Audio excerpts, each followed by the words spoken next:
Bienvenue dans Comprendre la finance, le podcast qui vous aide à lire la réalité derrière les chiffres. Aujourd'hui, on parle d'un mot omniprésent dans la finance de marché, mais souvent mal compris, le spread de risque. Derrière ce terme un peu technique, il y a une idée très simple. Tout le monde n'emprunte pas au même prix parce que tout le monde n'inspire pas le même niveau de confiance. Pourquoi une entreprise paye-t-elle 4% quand une autre doit offrir 7 ou 8%? Pourquoi certains États empruntent presque au prix de l'Allemagne quand d'autres payent beaucoup plus cher? Et pourquoi, quand la confiance se fissure, le spread devient-il parfois une véritable sanction du marché? Car derrière cet écart de taux se cache une question essentielle. Combien le marché exige-t-il pour accepter de vous prêter? Le spread, qu'on appelle aussi marge actuarielle, est l'écart entre le taux de rentabilité actuarielle d'un emprunt et le taux de rentabilité actuarielle d'une référence de même maturité. Dit autrement, on compare le rendement exigé sur une durée donnée au rendement d'un actif jugé plus sûr sur une durée comparable. Sa logique est simple, le taux payé est égal au taux de référence plus spread. Prenons un exemple concret. Une obligation Ipsos a été émise avec une marge de 148 points de base par rapport au taux actuariel du bond allemand.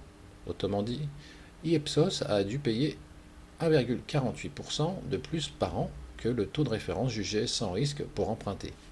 Et c'est exactement ça le spread. Ce supplément de taux ne tombe pas du ciel. Il rémunère un risque, le risque que l'émetteur soit moins solide que la référence.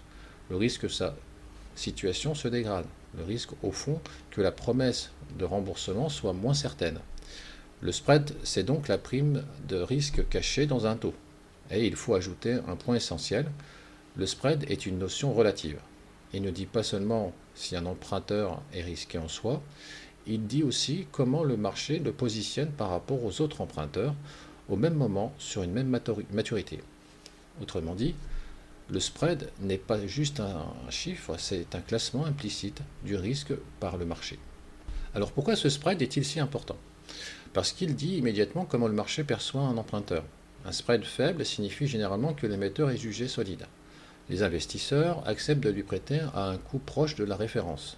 Un spread élevé signifie au contraire que le marché voit davantage de risques. Il exige donc une rémunération plus forte pour compenser cette incertitude. Et ce point est fondamental. Le spread n'est pas un indicateur abstrait réservé aux salles de marché. Il a des conséquences très concrètes. Quand le spread monte, la dette coûte plus cher, les refinancements deviennent plus lourds, la charge d'intérêt augmente, la rentabilité se dégrade, la marge de manœuvre se réduit et la stratégie de l'entreprise se tend. Autrement dit, le spread est l'un des thermomètres les plus puissants de la confiance financière. Tant qu'il reste contenu, l'entreprise peut se financer. Quand il s'écarte, la dette devient plus chère. Et quand il explose, le financement peut se gripper. Alors qu'est-ce qui fait varier un spread? Le spread ne bouge pas au hasard, il reflète une lecture du risque par le marché. Et cette lecture repose sur plusieurs facteurs très précis. Premier facteur, la solvabilité perçue de l'émetteur. C'est la question de base. L'emprunteur remboursera-t-il? Plus la réponse paraît incertaine, plus le spread monte. Une entreprise très endettée, une société dont les marges se dégradent, un groupe dont la trésorerie se tend ou un État dont les finances publiques se fragilisent devront offrir un spread plus élevé. Autrement dit, plus le marché doute de votre capacité à rembourser, plus il vous fait payer ce doute. La note attribuée par les agences est un repère central. Une signature notée AA ou A peut généralement se financer avec un spread relativement contenu. A l'inverse, une entreprise notée BB ou B devra offrir une prime de risque beaucoup plus élevée. Pourquoi? Parce que la notation synthétise le risque perçu de défaut. Elle n'est pas parfaite, elle n'est pas infaillible, mais elle reste un point d'ancrage important pour les investisseurs obligataires. Et les graphiques de spread le montrent très bien. Plus la notation se dégrade, plus le spread s'élargit. Prêter sur 2 ans n'a rien à voir avec prêter sur 7 ans ou 10 ans. Plus la maturité est longue, plus l'investisseur s'expose à des incertitudes. Évolution des taux, ralentissement économique, affaiblissement du business, difficulté de refinancement, changement de stratégie ou retournement du secteur. Le spread intègre donc aussi une prime de temps. Toutes les obligations ne se revendent pas avec la même facilité. Une obligation très liquide, bien suivie, échangée en permanence, rassure le marché. A l'inverse, un titre peu liquide doit offrir un rendement plus élevé. Pourquoi? Parce que l'investisseur veut être rémunéré pour le risque de ne pas pouvoir sortir facilement. Le spread rémunère donc parfois non seulement le risque de défaut, mais aussi le risque d'illiquidité. Toutes les dettes n'offrent pas la même protection. Une dette sécurisée, adossée à des garanties, est généralement perçue comme moins risquée qu'une dette non sécurisée. En cas de difficulté, les créanciers ne récupéreront pas la même chose selon leur rang dans la structure de dette. Résultat, à émetteur égal, une obligation sécurisée peut afficher un spread plus faible qu'une obligation non sécurisée. Le spread dépend aussi du contexte. Le secteur d'activité compte beaucoup. Une activité stable et défensive n'est pas perçue comme un secteur cyclique, fragilisé ou très exposé à la conjoncture. La taille de l'émission joue également. Un grand émetteur bien suivi, très liquide, connu du marché, n'est pas traité comme un dossier plus petit ou plus opaque. Et il faut ajouter une dernière dimension, l'appétit du marché pour le risque. Quand les investisseurs sont confiants, les spreads ont tendance à se resserrer. Quand la peur revient, ils se détendent. Autrement dit, le spread raconte à la fois la qualité de l'émetteur et l'humeur du marché.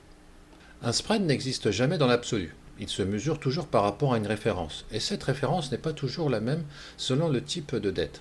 Pour les obligations d'entreprise en zone euro, la référence est souvent la courbe de taux swap, parfois une obligation d'État de même maturité, et dans beaucoup de raisonnements de marché, le bond allemand reste le point d'ancrage le plus emblématique. Pour les dettes souveraines, en zone euro, la référence la plus connue est le Bund. Si l'Allemagne emprunte à 2,5% et qu'un autre État emprunte à 4,5%, le spread est de 2 points, soit 200 points de base. Ce que l'on appelle dans ce cas un spread souverain. Pour les crédits bancaires, la référence est souvent un taux monétaire, comme l'Euribor 3 mois. Quand une banque prête à un client à Euribor plus 180 points de base, cela signifie que le taux facturé comprend un taux de base de marché plus une marge liée au risque de l'emprunteur. Autrement dit, le spread est partout dans la dette, même quand on ne le nomme pas. Quand on regarde les courbes de spread par notation en Europe comme aux États-Unis, on voit immédiatement deux choses. Première leçon, les spreads explosent en période de crise. On le voit très clairement. En 2008 avec la crise financière, en 2011-2012 avec la crise de la zone euro, en 2020 avec le choc Covid, puis à nouveau avec le retour de l'inflation et de la remontée des taux. À chaque fois, la mécanique est la même.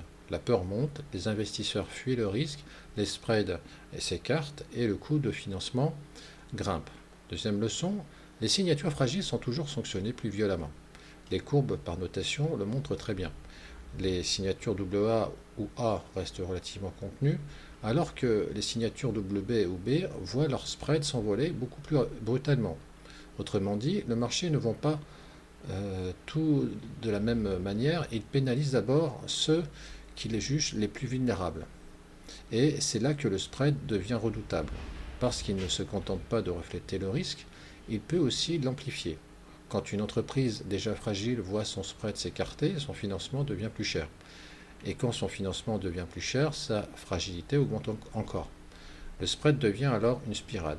Casino est un cas presque parfait pour comprendre cette mécanique, parce qu'on y voit très clairement le moment où une dette encore finançable devient progressivement une dette que le marché considère comme de plus en plus risquée. Pendant des années, le groupe porte un endettement élevé, dans un environnement difficile. Pression concurrentielle, rentabilité fragilisée, structure financière complexe, cession d'actifs répétée et dépendance croissante au refinancement. Tant que le marché croit encore à la capacité du groupe à tenir, la dette reste coûteuse, mais finançable. Le problème commence quand la confiance se fissure. À partir du moment où les investisseurs doutent de la capacité du groupe à faire face à ces échéances, la logique change complètement. La vraie question n'est plus combien de dettes. La vraie question devient à quel prix le marché acceptera-t-il encore de prêter. Et c'est là que le spread devient central. Quand les doutes augmentent sur la soutenabilité de la dette, la solidité des flux de trésorerie, la capacité à refinancer les échéances, la valeur réelle des actifs ou la robustesse du modèle économique, le marché exige une rémunération plus élevée. Autrement dit, le spread s'écarte parce que la confiance se dégrade. Et cette hausse du spread n'est pas neutre. Plus le spread monte, plus la dette coûte cher, plus le refinancement devient difficile, plus la pression sur la trésorerie augmente, plus les créanciers se durcissent et plus la perception du risque se détériore. Le spread ne se contente plus de refléter le problème, il commence à l'aggraver. C'est exactement ce que montre le cas Casino. Quand une entreprise entre dans cette zone, elle perd progressivement sa liberté financière, elle ne choisit plus vraiment son agenda, elle doit négocier avec ses créanciers, vendre des actifs, restructurer sa dette, faire entrer de nouveaux actionnaires, parfois convertir une partie de la dette en capital. Autrement dit, quand le spread devient trop élevé, le marché ne se contente plus de juger l'entreprise, il prend le contrôle de ses marges de manœuvre. Casino illustre donc parfaitement cette idée. Le spread de risque, c'est le prix que le marché vous fait payer quand il doute de votre capacité à tenir vos promesses de remboursement. Alors, quelles sont les quatre réalités que les investisseurs connaissent bien? La première réalité, un spread élevé n'annonce pas toujours un défaut immédiat. En revanche, il signifie presque toujours que la confiance s'est dégradée. Deuxième réalité, une hausse de spread peut coûter très cher. En effet, quand une entreprise refinance plusieurs milliards de dettes, chaque point de spread supplémentaire peut représenter des dizaines, voire des centaines de millions d'euros de charges d'intérêt en plus. Le spread n'est donc pas un détail technique, c'est parfois un choc de trésorerie à grande échelle. Troisième réalité, le spread est toujours relatif. Dire qu'un spread est élevé n'a de sens que si l'on précise par rapport à quelle référence, sur quelle maturité, à quelle date et pour quel type de dette. Un spread se dit toujours dans un contexte. Et quatrième réalité, le spread dit quelque chose de plus profond qu'un taux. En effet, il dit si le marché croit encore au récit de l'émetteur, il dit si les créanciers pensent qu'ils seront remboursés, il dit si la dette reste un outil de croissance ou si elle devient un problème de survie. Autrement dit, le spread est la traduction financière de la confiance. En conclusion, le spread de risque n'est pas un simple écart de taux. C'est une prime, la prime du doute, la prime de l'incertitude, la prime que le marché exige quand il n'est plus totalement sûr d'être remboursé. Il dit combien coûte la confiance, il dit ce que vaut la crédibilité d'un emprunteur et il dit jusqu'où une entreprise ou un État peut encore se financer sans perdre le contrôle de sa trajectoire. Le cas de Casino le montre très bien. Quand le spread s'écarte trop, la dette n'est plus seulement plus chère, elle devient une contrainte stratégique, puis parfois une menace existentielle. Car en finance, derrière chaque taux d'intérêt, il y a toujours une question plus profonde.